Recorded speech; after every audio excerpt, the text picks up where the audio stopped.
Hello friends, this is Mr. D again. Minggu lalu ingat gak kita belajar apa? Hayo.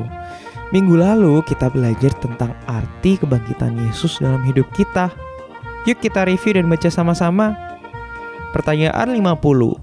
Apa arti kebangkitan bagi kita? Kristus menang atas dosa dan maut dengan bangkit secara fisik, sehingga semua orang percaya kepadanya juga akan dibangkitkan dalam kehidupan baru, baik di dunia ini maupun dalam kehidupan kekal di dunia yang akan datang. What does Christ's resurrection mean for us? Christ triumphed over sin and death so that all who trust in Him are raised to new life in this world and to everlasting life in a world to come. Apa sih arti kebangkitan Kristus dalam hidup kita?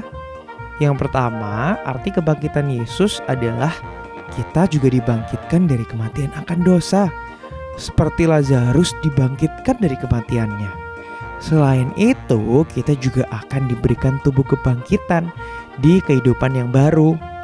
Nah, hari ini kita akan belajar apa sih manfaat kenaikan Kristus bagi kita. Yuk kita baca Katekismus nomor 51 bersama-sama ya. 1, 2, 3. Pertanyaan 51. Apa manfaat kenaikan Kristus bagi kita? Kristus menjadi pembela kita di hadapan Bapa, menyiapkan tempat bagi kita, dan memberi kita Roh Kudus-Nya.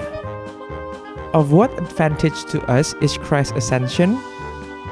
Christ is now advocating for us in the presence of His Father and also sends us His Spirit.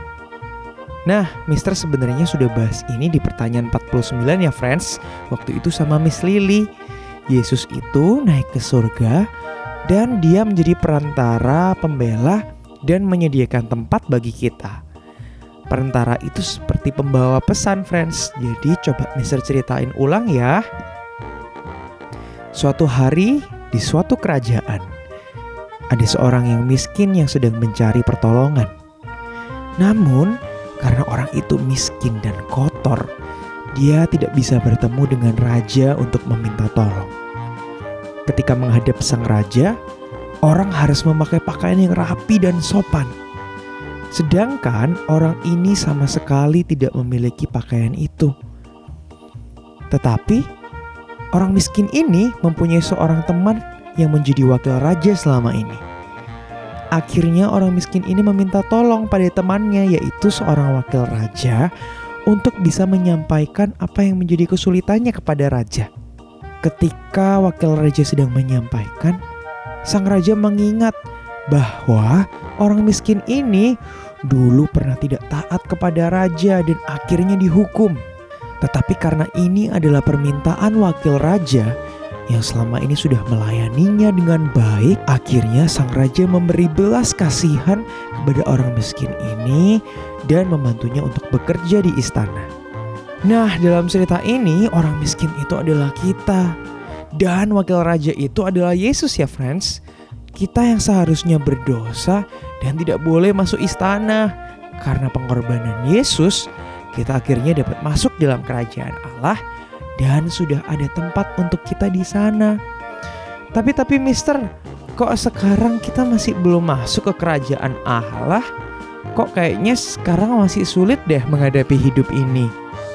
Iya friends, nanti kita semua akan masuk ke dalam kerajaan Allah. Memang saat ini masih belum.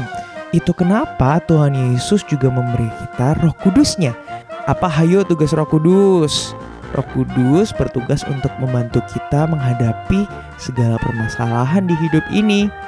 Dan yang paling penting, menolong dan mengingatkan kita tentang betapa baiknya Tuhan dalam hidup kita ya friends. Oke, sampai sini dulu ya. Yuk baca ulang katekismus hari ini. Pertanyaan 51. Apa manfaat kenaikan Kristus bagi kita? Kristus menjadi pembela kita di hadapan Bapa, menyiapkan tempat bagi kita, dan memberi kita Roh Kudus-Nya. Of what advantage to us is Christ's ascension? Christ is now advocating for us in the presence of His Father and also sends us His Spirit. Oke friends, sampai jumpa di katekismus terakhir nih minggu depan sama Miss Lily. Goodbye.